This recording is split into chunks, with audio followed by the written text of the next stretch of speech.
Hello everyone, my name is Kepa Balparda. I'm a refractive surgeon from Medellin, Colombia, and this is a recording of the Hanita talks that we gave at the SCARS in Barcelona in 2024.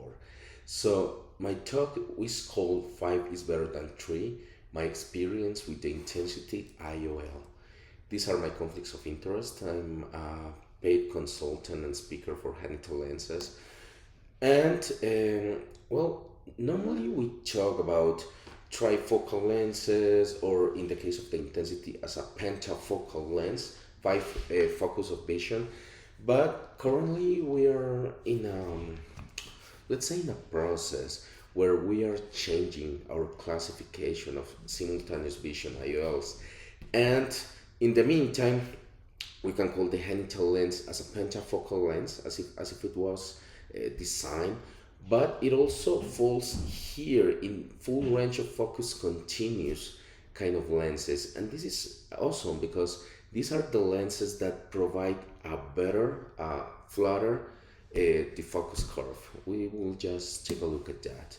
So what we know is that Hanita has designed a pentafocal lens, an intraocular lens with 5 foci of vision.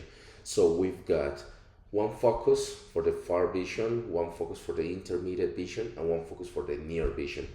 That is essentially normal for the industry, but Hanita has designed two enhancers, or two intensifiers, as they call it. So we've got an intensifier for the far vision, between the far vision and the intermediate vision, and we have another one between the intermediate vision and the near vision. So those two intensifiers are what give us this flat defocus curve. And what we see down there is that the focus curve that is promised by the company. And as surgeons, we tend to be a little bit skeptical of what companies promise. And we always like to see the results by ourselves. So we will talk a little bit about that in a moment, and we will see if the company does give us what they promise or not. So we're going to be speaking a little bit about this study. This is a study that I directed, and we published it a couple of months ago. It's called Short-Term Visual Outcomes After Bilateral Pentafocal Intraocular Lens Implantation. So we wanted to see what's the behavior of the lens at 3 months after surgery. Why did we do it at 3 months after surgery? Because we didn't want to have all this neuroadaptation at 1 year or 2 years. We all know that the brain does wonders, and if there was no neuroadaptation, we refractive surgeons wouldn't exist. But we wanted to see the real behavior of the lens. That's why we chose 3 months. It's enough time for patients to be fully healed, but not enough time for the neuroadaptation to change the results. So we thought it was a really sweet spot where we could study it. There are my co-workers. So this is the first table. Essentially, when we see, let's just say something about this, is that all of these patients were operated by me on a bilateral simultaneous immediate fashion. So what it means is that both eyes were operated on the same day, and all of them were a strictly clear lens extraction without IOL replacement. There were no cataract patients, and they were fairly young, so they were pretty demanding on the vision.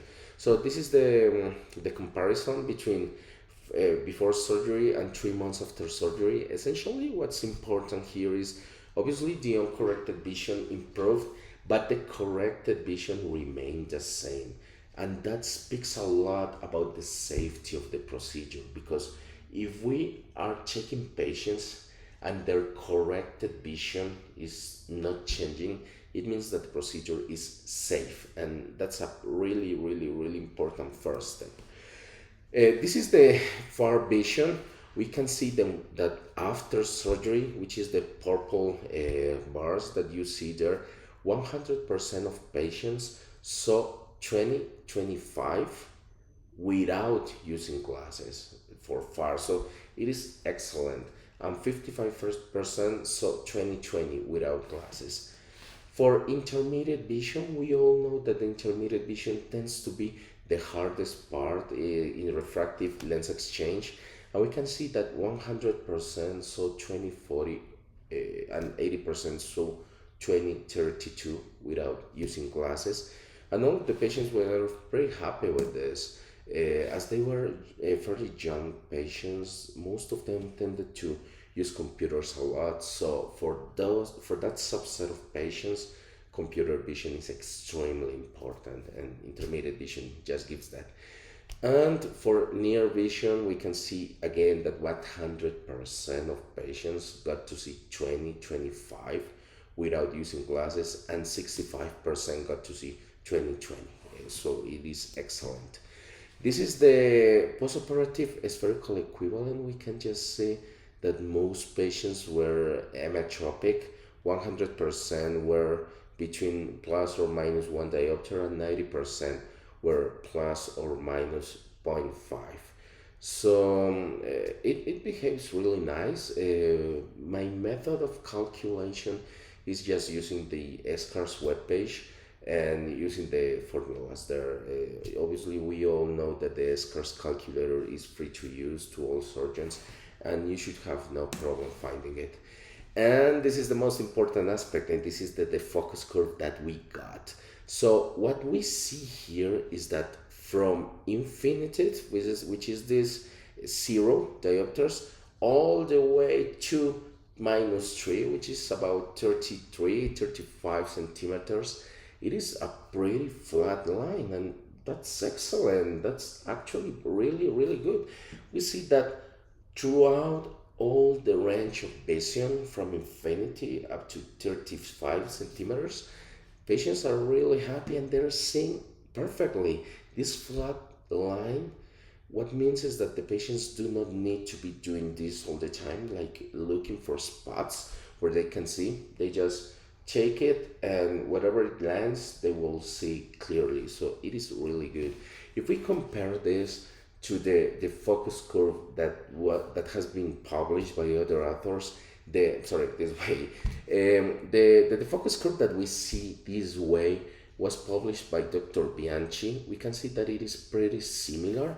You can say that the extremes are a little different, but if you notice, Dr. Bianchi's defocus curve went all the way to +3, while our defocus went to +1. So that's what gives a different radio to the defocus curve. But if you see from +1 to -3.5, it is exactly the same. It is essentially a really straight line. And this is another paper that was published in 2022, and it gives the same the focus curve. It is pretty flat, and obviously this confirms the excellent behavior of the lens on normal eyes. So for our study, the satisfaction was 100%. 100% were completely free of glasses for far vision, near vision, intermediate vision, and 100% would undergo surgery again. So we got an excellent result on bilateral implantation. But is that the only option we've got? And definitively not. Personally, I really like mix and match approaches. For those of you that may not be that aware of this approach, it is when you implant two different lenses in both eyes. The main aspect that we do this for some patients is that irrespective of the design of the lens, all diffractive intraocular lenses produce some sort of dysphotopsia. They produce halos, they produce rings around the lights. I try to turn it around for patients, and something that I always tell people that I do, and I found it extremely useful, is that when I'm telling the patient about the surgery, I will tell them, well, when I see you 1 week after surgery, the day before, I need you to go out at night. I need you to help me. Go out at night, look at a light, and look for the rings. If you see the rings, that's perfect because the lens is working. If you don't see the rings, tell me because the lens is not working. So the next day, the patients come and they're so happy. They're like, yeah, doctor, I saw the rings. That's perfect. My lenses are working. That's a really good thing. That's something that we do every day. But when we have patients that we really want to diminish the possibility of dysphotopsia, such as pilots and nighttime drivers, I tend to perform a mix and match.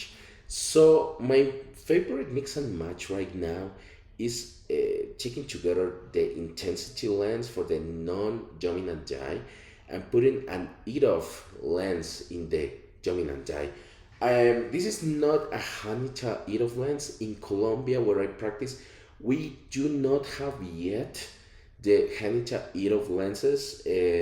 As soon as we've got them, obviously I will use them. But in the meantime, as I don't have a Hanita lens, I'm using another EDOF lens. And so far, it's worked wonders, man. This is a retro illumination picture of a patient. It was a recent patient. I saw him last time, like 2 weeks ago. And he's got an intensity on his non-dominant eye, and he's got a diffractive EDOF in the other eye.